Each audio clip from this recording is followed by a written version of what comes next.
Well, last week we brought you breaking news about the Long Island serial killer arrest.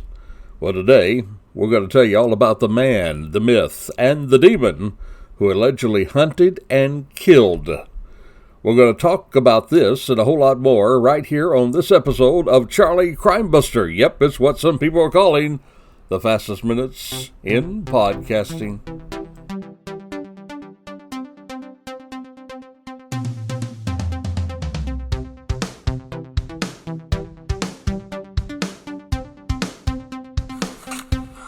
The views and opinions expressed in this podcast are those solely of individuals interviewed and participating in this show and do not represent those of Peacemaker Network and Charlie Crimebuster.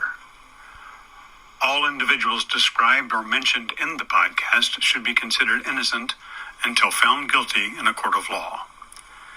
This podcast contains subject matter such as violence and graphic descriptions which may not be suitable for all audiences. Listener discretion is advised. Well, hello and welcome to another episode of Charlie Crimebuster. Today we're talking about the Long Island serial killer. As you know from last week's podcast and from the news, unless, again, you've been living under a rock, yep, we caught him. Caught the alleged Long Island serial killer. Well, who is he? What is he all about? Last week we told you how he was caught. Well, this week we're going to dive into who this monster really is. But first, let me take a moment to welcome you to the program. We appreciate each and every listener that we have, and for the thousands of people who download Charlie Crimebuster, we want to say we appreciate you. And as always, every week, we invite you to reach out with a shout-out. You can reach us at charliecrimebuster@gmail.com. That's charliecrimebuster@gmail.com. We're going to have that in the show notes, so all you got to do is just click on it. Get right over there to it and drop me a line. You can make suggestions. You can ask questions. You can even disagree, because as we say every week, this is a safe zone. You can tell us what you think. Also, we'd like to remind you that if you'd like to become a part of supporting the program, you can go on over to peacemakernetwork.com. Peacemakernetwork.com. You'll learn there how we help not only get this program out, but we help the first responders, the cops, and the military. We have a support program for those wonderful men and women who run into danger and not away from danger. You can find all of that there at peacemakernetwork.com. Hey, by the way, also, we tell you from week to week when JimLMauney has this wonderful class that he teaches to help certify people in the state of Florida who want to be an armed security officer. If you have a D license, you're already a security officer. You want to move up a level and become an armed security officer? Better pay and a lot more responsibility, but the kind of responsibility that makes you feel good when you go to bed at night, knowing that you were there to protect others. Then give us a yell, and we'll tell you how to get into this class that's going to be happening next weekend. In fact, we'll put some of that in the show notes, so you can just click there, go on over, and see how Jim has a class lined up for you. And it is the best of the best. There's none other that I would recommend for security officers to go to than the training of Jim. Jim is a master trainer, goes all over the country training men and women in law enforcement, even the military. So let me invite you to be a part of that. That's going to happen next weekend. So it's just days away. If you're just hearing this and if you're hearing it in real time, because we know that oftentimes people will hear our podcast not in real time. But if you're hearing it in real time, then I would invite you to click in and find out all about that. Well, we got some of the housekeeping out of the way now. It's time now to get right back into our program and to share with you what is happening. Now, as we talk about this guy, it's very important to understand the term serial killer. Now, the ongoing definition, well, it's been someone who kills 3 or more people in separate incidents. And it is important for us to note that there is a difference between a mass killer and a serial killer. A mass killer may kill a number of people, including a large number of people in one event, like school shooters or that Las Vegas shooting at the country concert, or maybe even the nightclub that was we heard about and read about right here in Orlando, the Pulse nightclub, when all those precious people were killed. Well, it may interest you to note that there's a newer definition of serial killer. Now it's not a 3 or more, but it's 2 or more instead of 3 or more. Also, there was connected to that definition that usually, the older definition, there's a cooling off period between the times of the kills. Well, now maybe they're saying 2 or more because thankfully, with scientific breakthrough in forensics, we may catch them before they get out and hunt as much.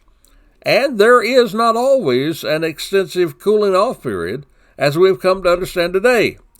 So, bottom line, in understanding a serial killer, my friend, is this. There is no such thing as one size fits all when it comes to serial killers. There are often variations. Hey, a good example of that was when Ted Bundy, remember him here in Florida? He went on that rage killing at a student housing location near a college campus. Even took on another victim in the same area on the same night. Yep, my friend, I want you to know serial killers cannot be put into one box fits all. And their MO can change from time to time, as we will see. Well, we're going to talk more about serial killers, and we're going to tell you about Rex the Killer in a moment. But now it is time for us to, well, take some time away to catch our breath and to tell you about our Crazy Crook story. Also, coming up, we're going to have a segment in our podcast that I want to share with you. But not right now. Here is the Crazy Crook story of the week. It kind of lightens the load in some of this heavy stuff that we cover. Well, according to a Facebook post from the Fayette County Sheriff's Department in Oak Hill, West Virginia. Well, there were 2 women, and they were arrested last week after police, now get this, looked into a complaint of joyriding. Yep, it was Christy Wise, a 22-year-old from Kincaid, West Virginia. She was busted only for the joyriding offense. But the other woman, Lavender, well, she didn't get off quite so easy. You see, while at the residence, the cops were investigating the alleged joyriding. Well, the deputies then reported, now get this, hang on to your hat, they noticed a sign on the home's front door. A sign that led deputies to conclude drugs were most likely being sold from this residence. Now, that discovery didn't really require a Sherlock Holmes-level detective. You see, there was a bright pink sign taped to the door, and it read this, and I'm quoting it. Due to snitches, everyone entering my home is subject to being searched. All cell phones and drinks will be left outside. If you're not a snitch, I won't offend you if I search you! Exclamation point. End of quote. Well, obviously, the deputies, well, they got around to asking some questions once they put an end to that joyriding. And after questioning 2 women, well, the deputies, believe it or not, got consent to search the residence. And as you already figured out now, they found loads of drugs, loads of narcotics. You see, my friend, if someone posts a sign on the front door about searching snitches, I guess it's a pretty safe bet that there are illegal drugs being sold out of that location. That's what the sheriff said in a statement. And because of those findings, well, Lavender, she was hit with felony offense charges of possession of a controlled substance with the intent to deliver. Now, both Wise and Lavender, they were arraigned at the Fayette County Magistrate Court, remanded to the Southern Regional Jail, and then after they posted bonds of $1,500 and another bond of $10,000. Well, Sheriff Kessler there, he went on to say, while drug investigations often require a great deal of time and effort, he said sometimes the criminals, they just make our job pretty easy. So, my friend, this crazy crook who posted a sign about snitches is indeed Charlie Crimebuster's Crazy Crook of the Week. Now back to our main focus. Well, Rex Hoomer, he's been arrested and charged with murdering 3 of the Gilgo for murders. He's most often termed the Long Island serial killer. And we were talking about that definition earlier of a serial killer, how sometimes they're misunderstood. In fact, I saw a chat the other day about Rex, this killer, and they were asking if he was cruel to animals. And of course, there is what is known as the trilogy of disturbing behaviors regarding serial killers. Those three, of course, being cruelty to animals, bedwetting after a certain age, and setting fires. Well, this is true of some serial killers, but you got to remember, not all. Again, not one size fits all. For instance, only about a third of serial killers are actually cruel to animals. So please be careful in telling someone because their child was cruel to an animal that they're going to turn out to be serial killers. Because in 2 or 3 times, it's not true. You see, sometimes smaller children, they'll be bad to an animal because they mistake it as a toy, treat it less like a toy. And in those cases, just a little guidance is all they need. It does not mean they're going to turn out to be serial killers. But in our Long Island serial killer, one thing that has come to light about Rex Heuermann is the fact that he was, according to some, a mommy's boy. Yep, perhaps was a child of a domineering mom. You see, those who knew him as a child, they will speak about it. In fact, one article says, accused Gilgo Beach serial killer, well, he was bizarrely close to a controlling mother while he was an adolescent. That's according to sources. Now, of course, Heuermann, who is 59 years of age now, he was a mama's boy, and they said they would tell friends things like, I have to go home to my mother. That's what a former classmate who attended Berner High School there in Massapequa while he was there with the suspect. He's a psycho. Now, again, someone else says that he would also get the impression that he was close to his mother. Mother seemed to be his all. That's what the former classmate said of Dolores Heuermann. That's his mother. She's 93 years of age now.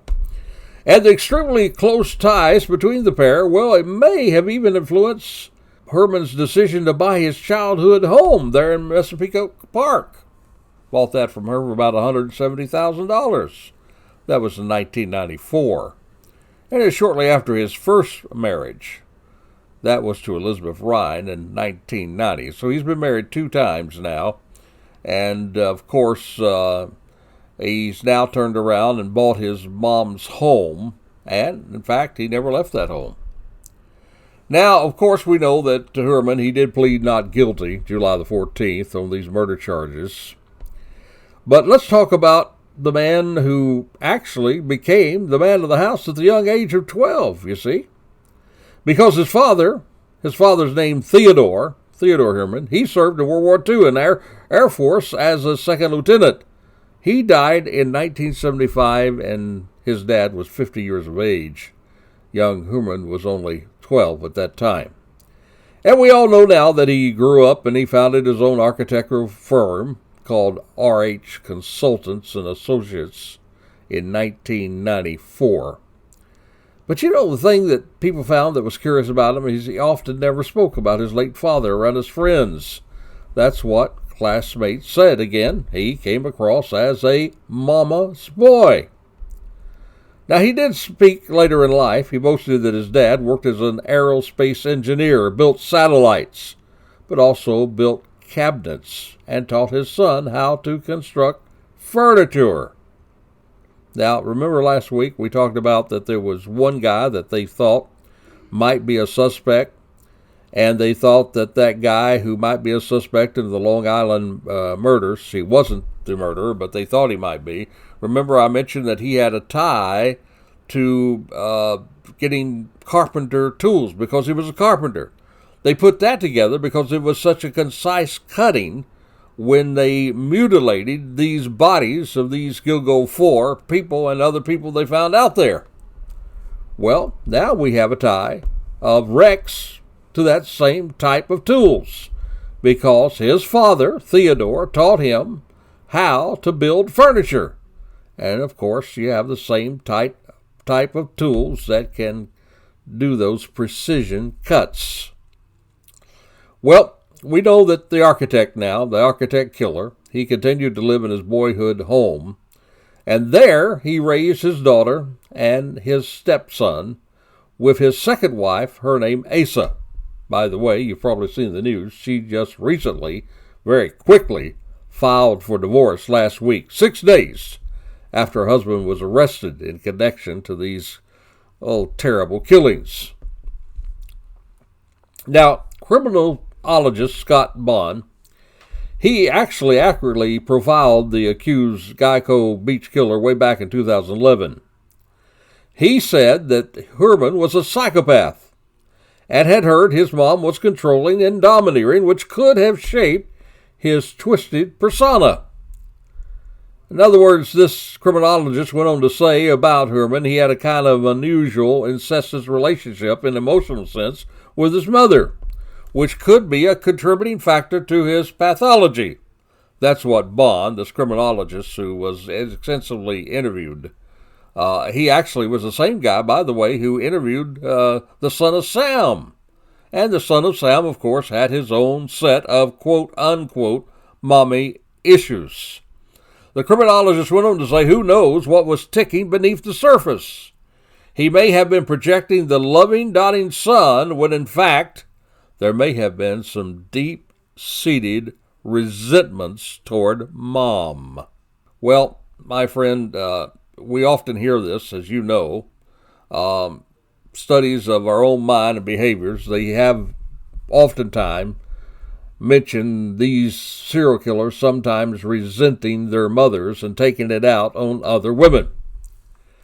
But can I just say something here? Of course I can. It's my podcast, right? I can't believe I just asked myself for permission to talk to you. Well, while this may be fascinating to hear about, I want to be very direct in telling you there's nothing to justify what this monster did to these precious victims. He is a cruel man, and no amount will explaining his childhood will have me having one feeling of compassion about this guy.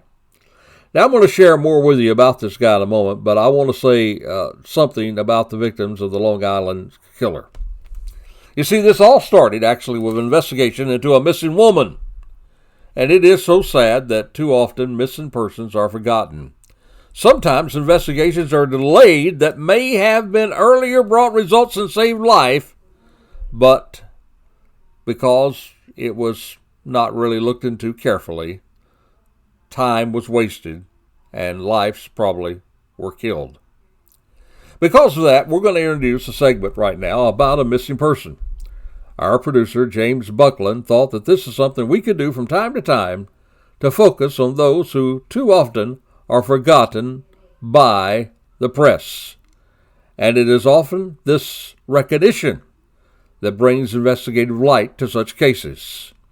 You see, there are many more women that could be linked to the Long Island serial killer. Even more disturbing, there may be another serial killer out there who may be killing women in the area. So keep in mind, when you hear about a missing person, that could be a sign that there's a serial killer on the loose. Here is James Buckland. Thank you, Charlie Crimebuster.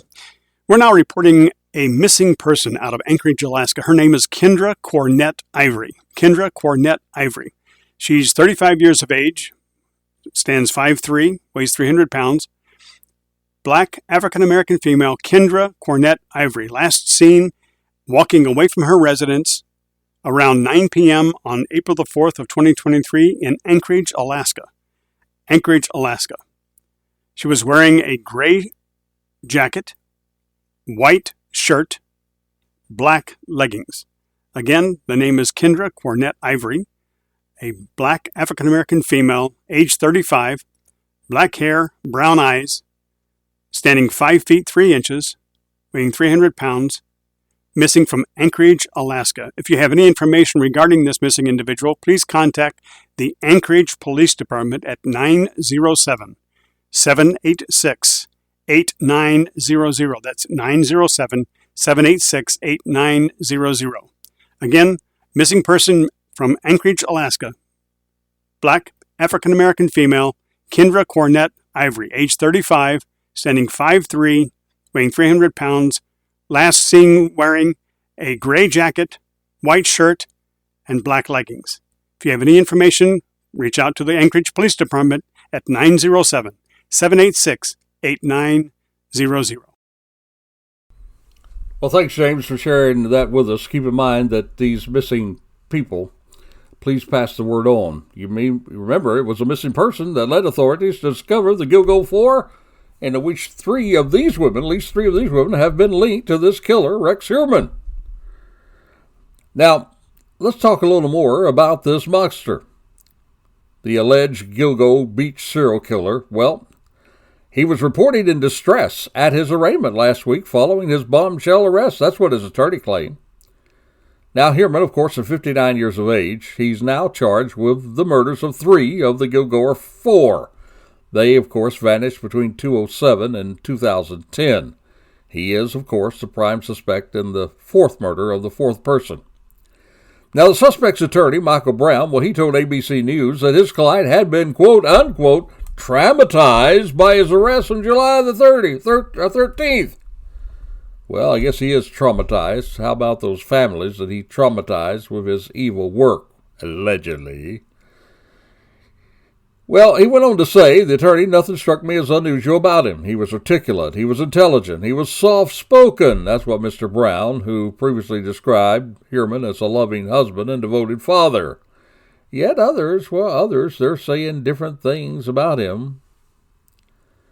In fact, Massapequa Park residents, they've also told the New York Times that Mr. Heuermann, his wife, and his 2 adult children were unusually reclusive. One of the guys went on to say, I'm friendly with everyone around here, but his wife, she didn't talk to anyone. That's what Frankie Musto told the Times. Now, keep in mind that his DNA has been entered on a statewide basis, and his alleged M.O., well, it's been compared to other cases, including those during the period he was allegedly active there in Gilgo Beach. There are also authorities now in New York State, Connecticut, and Las Vegas. They're now investigating potential links between Rex the Killer and these other unsolved murders. And, get this, there may be even a connection with the serial killer and our former President Trump. What's with that? Well, let me set you straight before the press adds its fake news to it. You see, the New York City Department of Buildings and Records, well, they unearthed by The Real Deal, this was a news agency, they actually show that Mr. Heuermann's firm, RH Architecture, well, Rex the Killer's firm was actually hired by a tenant at Trump Building on 40 Wall Street. The job was completed in 2018, and Rex's firm was paid $200,000 to complete it. Now, the Trump organization, well, they said in a statement that they never hired Rex for his services. It was a third-party tenant who employed the now suspected Gilgo Beach serial killer. Rex had never worked for Trump organization in any capacity. That's what a spokesperson told the news agency. According to our records, he was hired by a third-party tenant who vacated years ago to perform minor architectural work in an individual space. Now, it's unclear whether Rex the Killer ever actually visited the building as part of the job he was hired to do. You know, and often as these guys, these monsters, these cowards who prey on those who are unable to defend themselves, we often hear from people who knew them, went to school with them, met them, and worked with them.